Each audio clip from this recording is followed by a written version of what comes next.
How do you make a farm or ranch more sustainable? There is no single answer, but there are common practices used by producers across the country to improve profitability, quality of life, and environmental stewardship. In this episode, we will take a look at ecological pest management. As farmers, not much ranks higher on our list of headaches than pests.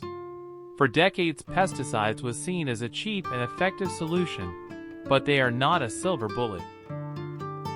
Pests that survive sprays pass on resistance to their offspring, plus they disrupt the farm ecosystem by killing non-target beneficial species, creating an environment where pests can thrive. More and more we are turning instead to ecological strategies that apply principles from nature to the farm.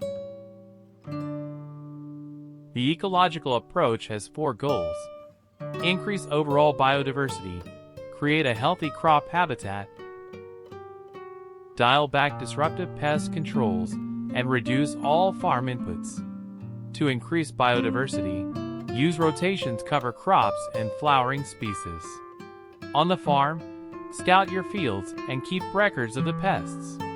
You find work with the local experts to find plants compatible with your farm and management goals.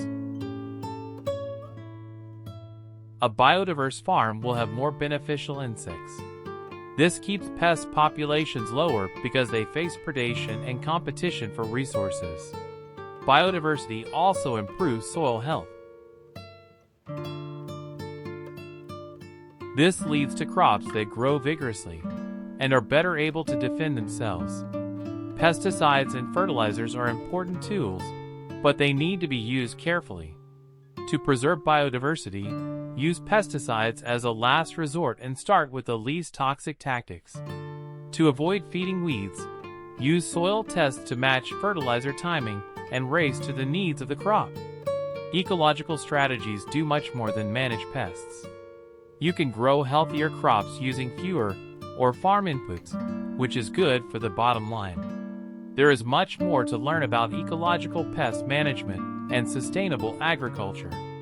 Start exploring today.